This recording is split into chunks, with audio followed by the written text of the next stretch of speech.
तर स्वागत तुमचं माझ्या यूट्यूब चॅनलवर. तर आज आपण बनवतो इथे मसूरच्या डाळीपासून छान अशी आमटी बनवते. व्हिडिओ कुठे स्किप न करता पूर्ण बघा. आपण रेसिपी सुरुवात करूया.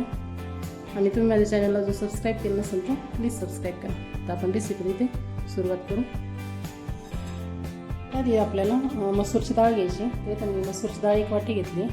त्याच्यामध्ये थोडीशी मुगाची डाळ टाकायची. आपली मुगाच्या डाळीने थोडीशी चव छान येते आमटीला. त्याच्यामुळे थोडी मुगाची डाळ टाकायची किंवा नाही टाकली तरी पण चालते. आता ही 2-3 पाण्याने आपल्याला छान अशी स्वच्छ धुवून घ्यायची आणि आपल्याला ही शिजवून घ्यायची. तर 2 ते 3 पाण्याने चांगली धुवून घ्यायची आपल्याला ही डाळ. तर थोडी याच्यात मुगाची डाळ टाकल्याने काय होतं आमटीला छान चव पण येते. त्यामुळे थोडीशी मुगाची डाळ याच्यामध्ये टाकायची. आता हे 2 ते 3 पाण्याने आपण स्वच्छ धुवून घेऊ. त्याच्यानंतर आपल्याला पाणी आधीच गरम करायला ठेवायचं डाळ धुतो त्यावेळेसच. आणि पाणी थोडं गरम झालं का त्याच्यामध्ये ही डाळ आपल्याला टाकून घ्यायची. इथे मी पातेल्यातच डाळ शिजवते. हवा असल्यास तुम्ही कुकरमध्ये शिजवू शकता. डाळ पटकन शिजते तर पातेला शिजवलं तरी पण चालते. आता ही छान आपल्याला शिजवून घ्यायची. कुकरला 2 शिट्ट्या घेतल्या. 2 शिट्ट्यामध्ये डाळ शिजून जाते. ती शिजताना याच्यामध्ये आपल्याला हळद टाकायची थोडीशी आणि चवीप्रमाणे याच्यामध्ये मीठ टाकायचं. शिजतानीच टाकायचं आहे आपल्याला. आता ही डाळ पण छान अशी शिजवून घ्यायची. आपल्याला येईपर्यंत आपल्याला गॅस फुल ठेवायचा आहे आणि मग कमी गॅसवरती शिजवून घ्यायची. आपल्याला थोडंसं अर्ध झाकण ठेवून शिजवून घ्यायची म्हणजे पटकन शिजते. शिजते तोपर्यंत आपण एक वाटण करून घेऊ. त्यासाठी मी इथे घेतलेलं लसूण, अद्रक आणि खोबरं घेतलं मी इथे. तर इथे मी सुकं खोबरं घेतलं. आपल्याला याचं बारीक वाटण करायचं. याच्यामध्ये आपल्याला 3 ते 4 हिरव्या मिरच्या पण टाकायच्या आहे आणि थोडीशी कोथिंबीर टाकायची. कोथिंबीरीने वाटणं टाकलं म्हणजे चव छान येते.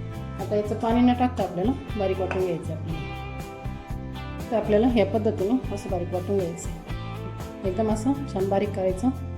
पाणी न टाकता असं वाटून घ्यायचं. डाळ शिजून झाली छान. ह्या पद्धतीने छान अशी शिजून घ्यायची डाळ. तर हिला 20 मिनटं शिजायला पातेल्यामध्ये लागतात. त्यामुळे कुकरमध्ये पटकन होते. तर पातेल्यात 20 मिनटं लागतात. आपण आता छान अशी फोडणी देऊन घेऊ डाळीला. बनवण्यासाठी इथे कढई गरम करून त्याच्यामध्ये तेल टाकून घ्यायचं. तर तेल छान गरम होऊन द्यायचं आणि त्याच्यात सर्वात आधी मोहरी टाकायची. तर मोहरी छान फुलून द्यायची. त्याच्यानंतर याच्यामध्ये जिरे टाकायचे आपल्याला. थोडेसे जिरे टाकले. त्यानंतर इथे बारीक कट करून कांदा घ्यायचा आपल्याला आणि तो कांदा टाकायचा. आता कांदा छान आपल्याला लालसर होईपर्यंत परतून घ्यायचा. आपल्याला जास्त जाळायचं नाही. कांदा लालसर होऊन द्यायचा. ह्या पद्धतीने ते परतून घेऊ कांदा. परतला की याच्यामध्ये आपल्याला एक टोमॅटो टाकायचं आहे. तिथे मी छोटं टोमॅटो घेतलं आहे. ते बारीक कट करून घ्यायचं आणि हे पण छान असं परतून घ्यायचं याच्यामध्ये. ते परतल्याच्यानंतर याच्यामध्ये आपल्याला टाकायचं. आता इथे मसाले टाकायचे काही. इथे मी गरम मसाला टाकते घरगुती बनवलेला. त्याच्यानंतर इथे लाल तिखट टाकायचं आपल्याला अर्धा चमच. तिखट थोडं कमीच टाकायचं. आपण हिरवी मिरची पण त्याच्यामध्ये टाकलेली त्यामुळे तिखट थोडंसं कमी टाकायचं. धना पावडर टाकायची ते अर्धा चमच. मसाले एकत्र परत मिक्स करून घ्यायचे. इथे तुम्ही घरगुती बनवलेला मसाला किंवा कांदा लसूण मसाला असं टाकलं तरी पण छान होतं किंवा काळा मसाला टाकला तरी पण छानच होते आमची.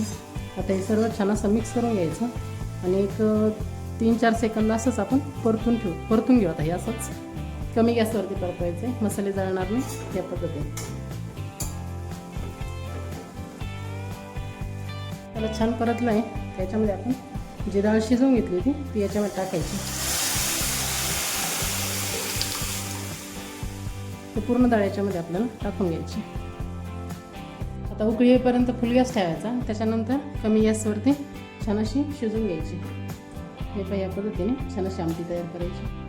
जास्त घट्ट पण नाही पातळ पण नाही. या पद्धतीने अशी ठेवायची आपल्याला. थोडीशी घट्टसरच ठेवायची म्हणजे भाकरीसोबत खूप छान लागते आणि भातासोबत पण खूपच छान लागते. त्याच्यात वरतून थोडीशी आपण कोथिंबीर टाकून हवा असल्यास टाका. कारण आपण वाटणामध्ये कोथिंबीर टाकली होती त्यामुळे अशी आवश्यकता नाही टाकायची. तरी पण आपण इथं थोडीशी कोथिंबीर टाकून घेऊ. आता छान कमी गॅसवरती शिजून घ्या आमटी. ती आपली मसूर डाळ आमटी बनवून तयार झाली. होऊ शकते एकदम छान अशी ती मसूर डाळ आमटी होती. एकदा ह्या पद्धतीने एकदा नक्की करून पहा.